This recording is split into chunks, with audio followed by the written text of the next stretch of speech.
How's it going, guys? This is the quality of life update. It's here, it's live, and the servers should all be go. Oxide is even already updated as I'm talking to you right now. So, anywho, if you're wondering what has changed, it's going to be a lot. So, we'll be here for a good minute. But yeah, the team has worked incredibly hard at getting a big update to us, fixing a lot of different things, and it's just kind of incredible. So let's talk about optimizations, because this is the number one thing that everyone always asks for. Flashlights and laser effects weren't quite working right. Mostly it was a visual thing, but there's also some, a bit of performance to it as well. They've also redone tracers. They went ahead and also did some field of view changes, so that's kind of more of a quality of life thing. But certain weapons kind of zoomed in way too much, and people have been complaining, please change the view models. They're messed up, they're weird, it's too close.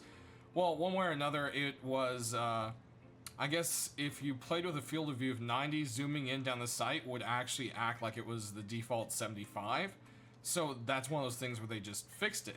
They also found out with that there were some problems with the scopes, which we'll kind of cover here in a second.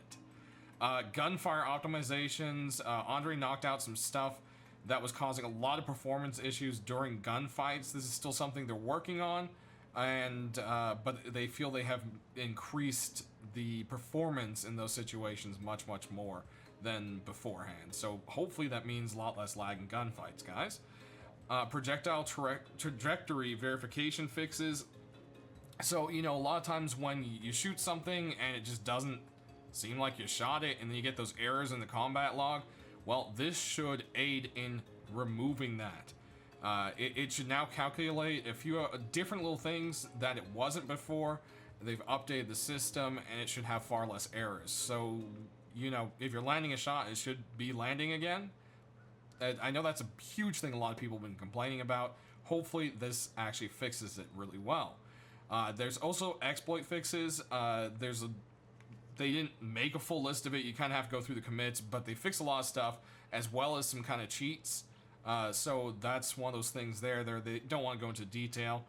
They've done some optimizations of the player model, which should help a lot of performance as well. And then anti-cheat and a new start option. So Super Potato is here. You can now run it in Super Potato, and this should help people with system memory related crashes and a lot of stuttering. So give that a try if that's been your problem there. With anti-cheat, they've now updated to the new EAC development kit, which has a improved data collection, return, and should really help them be able to catch cheater behaviors that they weren't too easy to kind of grab so quickly. So this should help quite a bit. Another thing to really keep in mind here, the game banning system has changed. In the dev blog, it says they take zero tolerance approach to cheaters and the players who repeatedly play with them, ruining the game for other people. Previously, we only issued server bans for players who repeatedly played alongside cheaters. We can now extend this punishment across all servers with temporary game bans of up to a year. So, rethink it. You got that one sketchy guy in the clan that everyone kind of just pretends isn't cheating. You might not want to do that anymore. Just saying. Up to a year ban?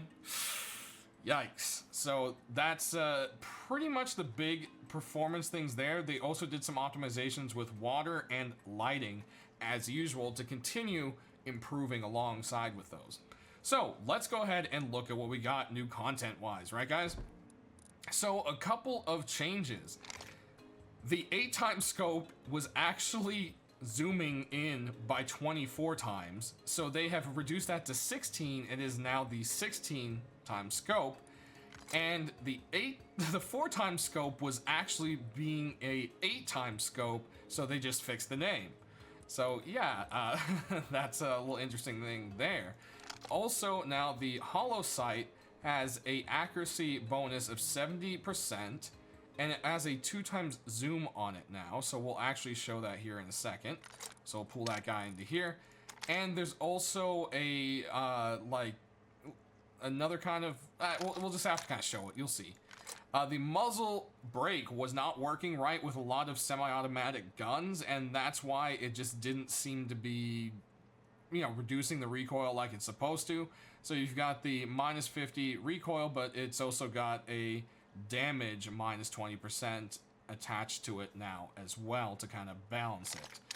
The laser sights used to wrongfully say that it gave you more stability. It's now just says accuracy. They got rid of all the, you know, things. So laser sight adds accuracy, 44%, nice and simple.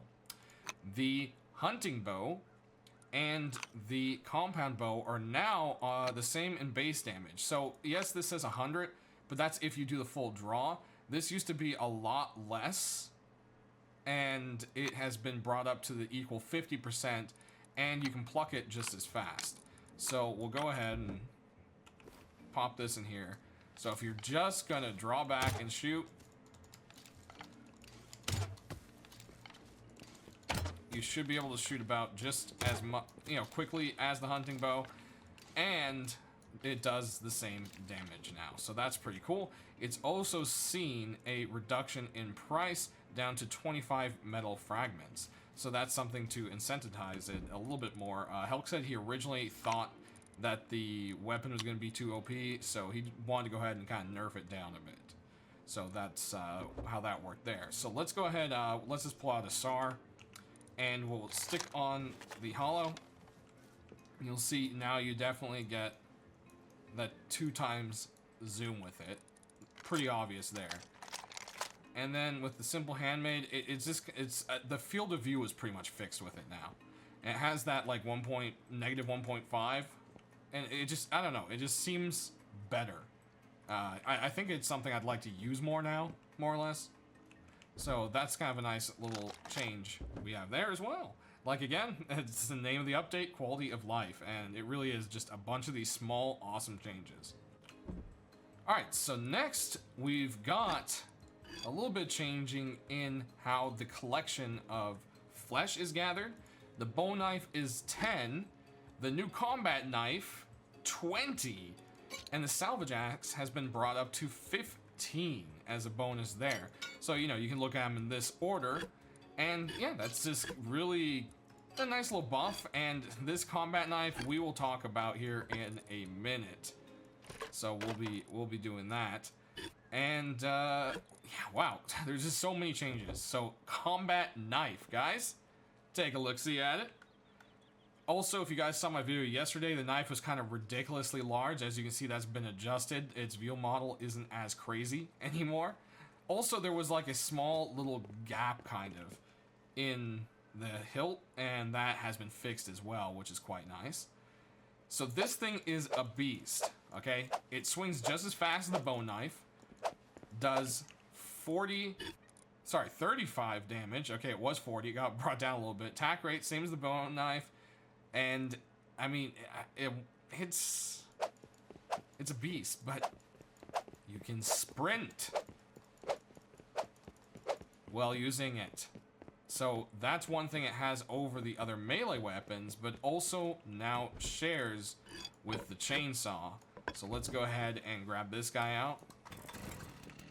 And you can see, you can sprint and run at people like it's a horror movie. And that is awesome, because it just fits with the chainsaw, you know? I mean, how can you not? You gotta love it. So back to the combat knife, it is researchable for 75 scrap. You need a tier 1 bench for it to be able to go ahead and craft it, and it costs you 25 frags and 1 high qual. So it's not that expensive, really. Now, you can throw it just like the other knives as well, and ooh, look at it go. It's taken off. Come back, knife! So yeah, this thing is going to be quite the beast, and it is also already skinnable. There's a ton of skins out there. We might see one accepted today. I'm not sure. Helk was asking me which ones kind of look good out there, so we'll just have to see what's going on with that. But yeah, this new thing is just awesome. Now, of course, everyone should recognize this thing as the M9 bayonet. I asked Hulk if there's plans of attaching it to guns as an attachment as well, and he said not right now. So, not no, but not right now. Lastly, the way to obtain these is at junk piles in the little red construction box. So, there isn't one right here. The little red, there we go. Red toolbox. I thought I saw one over here. So, right in these guys is where you're going to be getting the knife. It drops about 50% less than swords, so it's a little bit more rare than swords, basically. So that's how that kind of fits there. The Thompson. So people have been saying, what's up with the Thompson? Please let us use flashlights. Why aren't there skins anymore? Blah, blah, blah. And it was just a gun that kind of was just a placeholder. It never got removed. Hulk didn't really feel it fit the game, but it's kind of become a part of it now. So as you noticed a couple weeks ago, Thompson skins were re-enabled. And on top of that, you see that beautiful flashlight?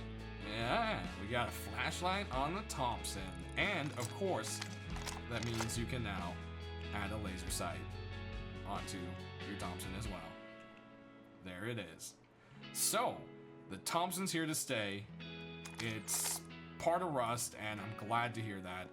New skins for it, and the two most requested things is let us use a flashlight and laser, and there you go, we got it. Now, when it comes to raiding, and I thought I had, you see, I had all my little items lined up. You know, I wanted this to be more professional. Nope, I still forgot a silencer. So, alright. Explosive ammo has been changed, guys. Okay? It can now be heard from further away. Alright? Let's ping off over here. You hear there's like an echo. Like, listen. It's like the... You know, there's that echo in the background. And of course, it is even more. You hear that loud more. That one has more bass to it. But you can now hear it further away. And the reason this was done is Hulk felt it was honestly a bit too overpowered the way silent raiding was being done. And I agree, it always has been. And it kind of needed a nerf. So what happened here is there is a little bit of changes to the silencer itself, its damage reduction, as well as it also deteriorates the gun quickly. So a SAR from full health won't actually be able to make it through a garage door before it needs to be repaired. So yeah, it actually takes quite a bit more damage. So you can actively see it going down, you know? So, some people aren't too happy about it, some aren't super overjoyed about it. I, for one, think it was needed to be done. I love my silent rating, guys, but honestly, it was a little bit too easy. So, I think it's a welcome change. I think most people will start to kind of feel that eventually. So, that's kind of there. But, let's go over a few more of the quality of life things. Barricades now stacked to 10 in your inventory, so, you know, you don't have to fill your entire inventory just to place, like, well, 10 of them. Same thing with code logs, so that's just a tiny little change, but something that I think is super awesome. Over here, we want to go ahead and mention that the heavy plate armor has seen a buff in explosive damage, which is quite nice, so it's going to be more protection against those kinds of things, and the range of how you can see has been increased quite a bit. Mostly the, you know, height and rather than the width, but I'd say that's actually quite a bit better. It actually kind of fits the shape of the helmet itself a little bit more, and I think it's a nice welcome little change. So a little better explosive protection, and the sight has been buffed on it, which is quite cool. Scientists have seen an upgrade in their suits. We'll go take a look at them in the actual outpost because we need to head there a little bit later in the video. But you can see the Peacekeeper now has a new one, as well as it also has a square frame around its lens rather than a circular to further, you know, help people tell the difference between the Peacekeepers and normal scientists. They've got all sorts of Cobalt logos, and just all together everything's been updated and it looks awesome. We'll go ahead and take a look, and there's your typical scientist. You can see it's much rounder, and again, the same logos and so forth, and little details added to it, which looks quite nice. Next, vending machine exploit has been taken care of. People were able to glitch them out of the world. That can no longer be done, so that one has been nipped in the bud. For skinnables, as I already said, the new knife is a skinnable, as well as M249s and the M39. So 3 new items, new skins. Who is excited for that? I know I am. I can't wait to see it. It's going to be awesome. There's already a lot of good skins out there. So, hey, the tuna can and bean can, I mean, how often are you going to actually sit there and try to fit them in your furnace, right? Well, now they're recyclable, so you can actually recycle these little suckers and get a little bit of frags from them instead of having to smelt them. Again, tiny little change, but just adds kind of to the quality of life. Drop boxes previously were not repairable, as you can see. They now are. Again, another little quality of life thing. And in addition to quality of life, there's been a few nerfs, more to say, but I don't know if I want to call it that. But the SAM site, people have been complaining and saying, well, you know, it targets things wrong, it still shoots at stuff if they're parked. It's very frustrating to have to take the ammo out when we come in and out. And so, well, Helk has always planned to make all turrets, okay, the auto turret as well and so forth, require electricity anyway, so he went ahead and just knocked it all out with the SAM site to, you know, and generally fix it, because now you can use like an RF transmitter to turn it on or off. You don't have to take out the ammo. You can do it from a distance, like while you're landing with your minicopter. And then it also had another problem where it would track things after they left its line of sight. It no longer does that. The ones at launch site no longer do that. So that's kind of some nice little fixes there. But as you can see, you know, we have power there. It requires 25 electricity. You'll see now that I've cut the power, it's turned red and will not do anything anymore. So 25 power is required per SAM site now to run them. As my voice is disappearing apparently. I think I'm getting sick, guys, so sorry about that. Water jugs in the fridge. Everyone's been asking, please do this, please, please, please, and it is here now. So awesome. Yes, water jug in the fridge. Just like everybody has wanted. So, alright. I'm not going to make you guys wait any longer. Let's take a look at the new multiple grenade launcher. It can use the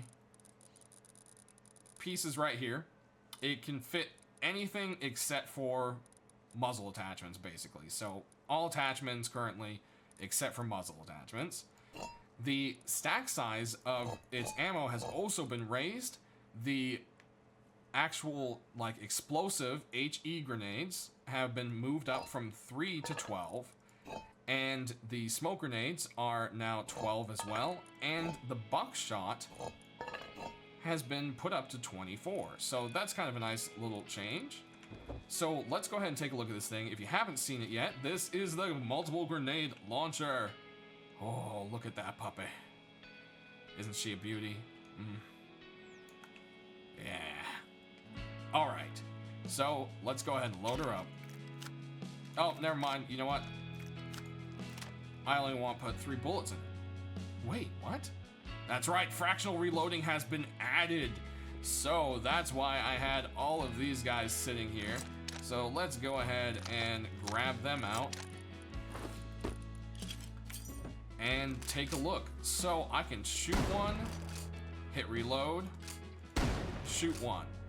So why is that such a big deal? Well, what if you're blasting off in a fight and it's life or death, and then you can load, you're like, oh man, oh, he's gonna get me, and then you can just blast him away with one more. You don't have to wait the full entirety to load it. And you also, when you want to reload, you don't actually have to waste your time and load bullets that aren't there. So again, we're at 4, it's only gonna put in the extra 2. We don't have to load the entire clip each time. And it's just one of those things that's just a huge buff to quality of life. It's one of those things that it doesn't seem like a big deal, but it really can make that last moment difference in combat. And that's why I feel it's so important, you know? So, the grenade launcher, let's go ahead and load it up completely. This thing is 125 damage, its accuracy is 4, its recoil is 30, its fire rate is 150, its range is 1, whatever that means. And it is uncraftable, non-researchable, and you cannot buy it. It currently is only dropped by the heavy scientists, these dudes, on the oil rigs. The same goes for its HE, excuse me, HE and smoke. But the buckshot can be bought at the bandit camp. Okay, figured out what was going on there. It's at the food market. So 6 of them for 15 scrap. There we go. So, smoke grenade. Boom. There you go. And you can chain them. This is the rate of fire. Yeah. Yeah, right? You're sitting there thinking, oh man. Alright. Shotgun rounds are pretty much what you would expect them to be. They're shotgun shells. What? No. Why are you loading? No.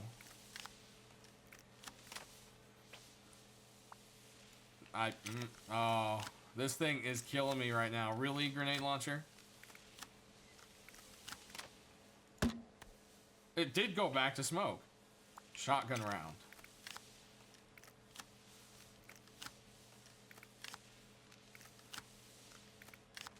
There we go. So pretty much sounds like the spaz. It's gonna be pretty much like the spaz.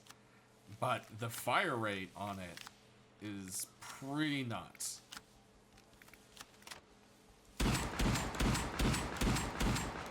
As fast as you can click, pretty much. So that makes it a way more powerful shotgun for sure. So let's go ahead and load in the HE rounds, which is its explosive ammo. And let's go ahead and pop one of each wall and door here. And boom. I love that sound. So from basically it did 104 to the wood door. And then we lost 100 to the wall. Let's go ahead and tap a sheet metal door with a stone wall. So we lost about 32 on the door and almost 100. So, you know, we got, what was that, 91 on there. Here we got 90. I forgot to check the floor over here, so floor over here, 99. Okay. So, you know, it kind of depends how it hits as well, but you get the rough idea. Sheet metal, sheet metal. We got down by 110. Over here, again, we have the same with the door. And over here, you can see we basically lost another... I can't math right now. 200 and or so? I can't... Brain's not working. And, oh, looks like these are decaying already. So, okay, let's just ignore that and pay attention to the door damage here.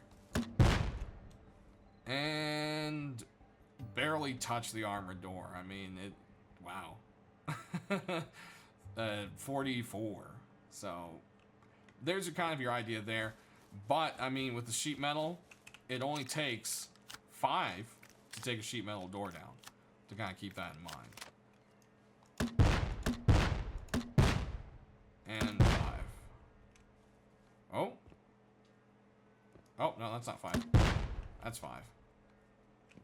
Ooh, okay. Well, 5 to 6, I guess, depending on how you hit it. So there you go. Now, what you see right here is the new raid blocker, or the raiding debris. And you see, I can't place a door here anymore. And until this little doodle down here is gone, so that takes either 30 seconds, or you could go ahead and shoot it to get rid of it. So let's go ahead and load this in. It's got 100 HP. Oh, there it went, 30 seconds. So let's put a new door down. Let's grab a couple of doors here. And let's get a little bit more ammo. See, you always think you're prepared, and then you're not. So that's how this kind of stuff always goes. But I want to make sure we get everything covered here. So... okay, there it is. I can't place it right. Well, if I go ahead and blow it out. Oh, no, can we not? Oh, no, I just didn't have my 7 HP. Okay, there you go. So if you want to really waste it, you can go ahead and put something back up. You have a little explosive ammo, maybe some incendiary ammo in your gun. You know, blast it real quick and get a new door down before a raider, you know, does. It's going to be something where everyone's going to have to kind of relearn defending. And the reason this was done, I know everyone's going to scream, well, it hurts the solo. And the first thing I'm going to say is, keep in mind, Rust doesn't even have an offline or single player mode. It was never meant to be a game that's played by yourself. So is this one of those kind of things where a group is always going to be better or more, you know, get more done. Let's put it that way. A group can achieve more, which usually means they're going to have stuff first, which, you know, blah, blah, blah. I could go on forever on that. But anyways, the real purpose of this change was to incentivize people to actually want to online raid. You know, people say, oh, well, why? They're just going to place a new wall down and, you know, we lose all our explosives, never get in. It's stupid. You know, why should we online them? Let's wait till they're offline. And so that's why the change was made. So don't, like, try to think of it from the eyes of the developer now that you've heard that. And think, well, okay, maybe the change makes a little more sense. You know, that's just kind of how I was looking at it.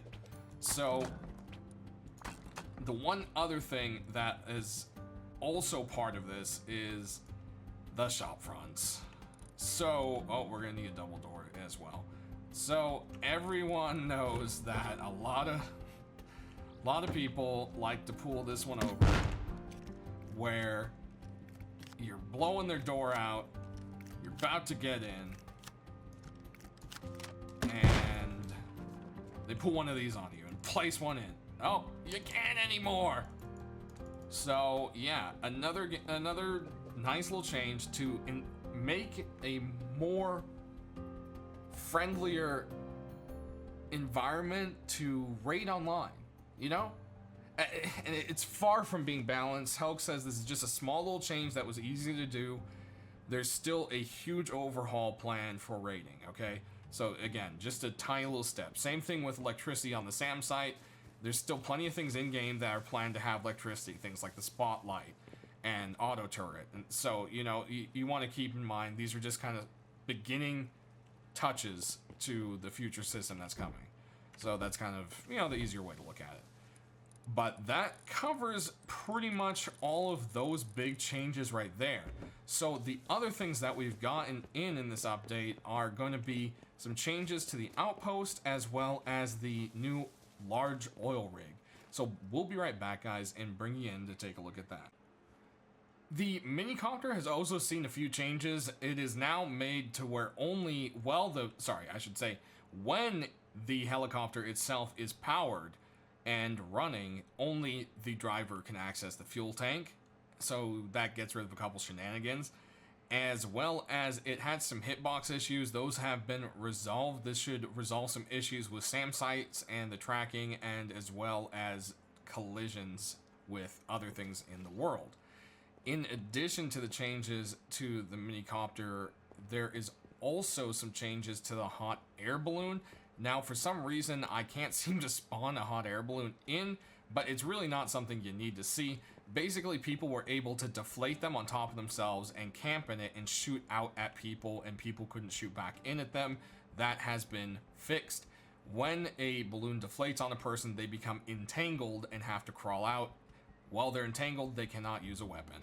So that is a nice little fix to that little exploit there. As I said, the scientists have gotten a nice little upgrade to them, and that we would take a look at them over here. Now, what I also wanted to mention is recyclers used to say they were a furnace. They no longer say they are. This is one of many spelling mistakes fixed, as well as errors in descriptions or things being mislabeled. But the big thing over here is the lighting that has been changed. So to see that, we really have to take a look at it at night. So we're going to go ahead and do that. And there we go. You can just see amazing. I mean, you got little sparks. The lights just look so much more real. I love the yellow glow of the street lamps versus the fluorescent white glow. And I mean, look at that. It just, it looks amazing. We got the mixture of it all here. This one sparks and turns off. Then the little corner over here, just the different light. It really just brings the whole thing alive. It makes the game just feel so much better. You've got this electrical spark going on over here.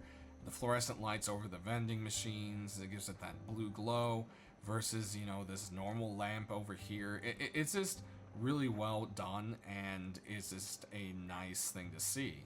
In addition to that, there's also some flashy lights out here at the gate, and it's just, they've done an amazing job, honestly. Alright guys, last but not least, the large rig. Look at this thing. It is gigantic, and it is packed full of scientists and passageways and everything. Thus, I'll be doing a run-through video. I did a sneak peek at it, but some things have changed, like functioning puzzles and so forth. So I'll be doing a proper run-through, showing you where all the loot is, where the scientists are, the different ways through it, etc. And look for that either tomorrow or the next day. So let's go ahead and check it out. And boy, these guys are loud. But it's quite the winding little track around. And it's got multiple levels. There's loot all around. And it's got a lot of different little ways to get through. You can come up through the middle, right here. You can go around. You can see the different puzzles here and there. You can see that this rig is enormous. And I am actually going to need to clear some of these scientists off, so we'll be right back, guys. Alright, now that they're cleared out and I can hear myself talk, wanted to go ahead and mention backpacks now float as well. So that's one of those things where if you lost your body out here and it sank, it was kind of cruddy. Well, now they will float to the top. So that is a nice little detail, again, to the quality of life of things. So I've got my buckshot one and our explosive one. We're going to trigger this box, get the heavies over here, and take a look at what loot they drop. Maybe, if we're lucky, they'll drop us a nice shiny grenade launcher.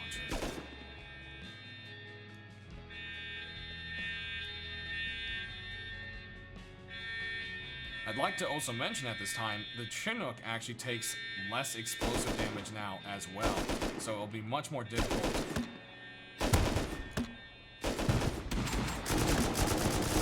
Difficult to shoot it down.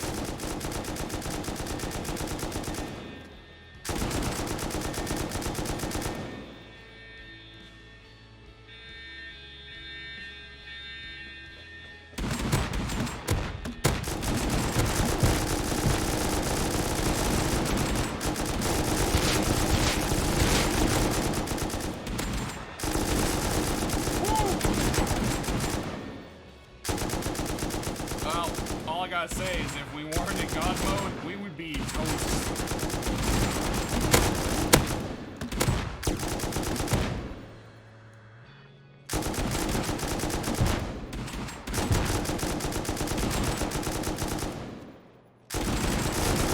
Man, how many did this drop?